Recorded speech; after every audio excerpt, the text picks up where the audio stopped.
Des objets lumineux, des couleurs vives. Le but de ce cocktail d'effets visuels est de capter l'attention de l'enfant en le soumettant à de nombreux stimuli. Les gosses, happés par ces explosions de bruit et couleurs, paraissent calmes et tranquilles dans leur divan. Mais ils ne sont pas seuls, leur mère est juste à côté. Ces dessins animés transportent ces bouts de chou dans un univers de divertissement et d'apprentissage. Quand je regarde les dessins animés, je comprends parfois des trucs. Et le dessin animé que je viens de regarder tout à l'heure, je viens de comprendre qu'il vient d'être attaqué par le pire ennemi. Donc il fuit pour qu'il ne les tape pas. Dans cette famille de 3 enfants, les programmes télévisés de chacun doivent être respectés. Quand la grande sœur tente d'imposer son droit d'aînesse, la réaction de sa petite sœur est sans appel. Il faut d'abord négocier.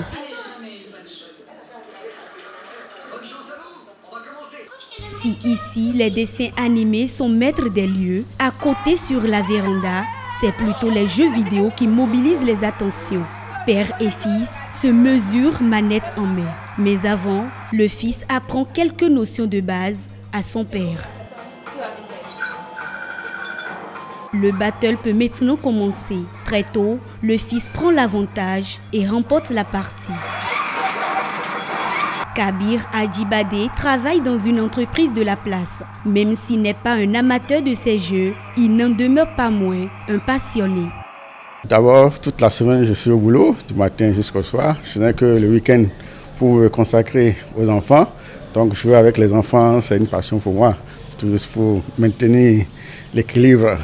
Son fils Waïd, lui, par contre, est un amateur de ces gadgets numériques. 11 ans et élève en classe de 4e, il passe le clair de son temps de vacances et de congés devant cet écran. Selon son père, loin de le rendre paresseux, à contrario, le rend plutôt brillant. Il se découvre même des talents de scénariste. Ça s'appelle Takiro, j'ai déjà terminé la saison 1, de l'épisode 1 jusqu'à l'épisode 16, qui est ici. En fait, ça parle d'un garçon dont sa copine est morte et maintenant, lorsqu'il va à l'enterrement, il la revoit vivante. Et lorsqu'il la suit, en fait, il découvre un monde parallèle et il voit son double. Son double lui explique qu'il y a 2 différentes planètes Terre, la vraie Terre et la fausse Terre. Meilleur ami des enfants, ces jeux ont même changé de dimension. Ils ont quitté les chambres pour investir des salles dédiées. Nous avons sillonné quelques-unes de ces salles à Calavi. Ici, par exemple, c'est un étudiant qui en est le promoteur. Pour le plaisir du jeu ou pour le gain, Adolphe nous confie qu'il en est plutôt amoureux. Normalement, on peut ouvrir un centre pour un but lucratif, pour pouvoir avoir de l'argent. Ce qui est normal, ce sont les affaires. Mais moi, je peux dire que j'ai ouvert cette salle de jeux vidéo par passion. Tous mes amis le savent, parce que ça ne date pas d'aujourd'hui. Ça fait déjà 2 à 3 ans que j'ai ouvert cette salle de jeux vidéo. J'ai connu des hauts et des bas, mais j'ai toujours voulu maintenir cette salle de jeux vidéo là. J'ai toujours voulu maintenir cette salle de jeux vidéo en vie.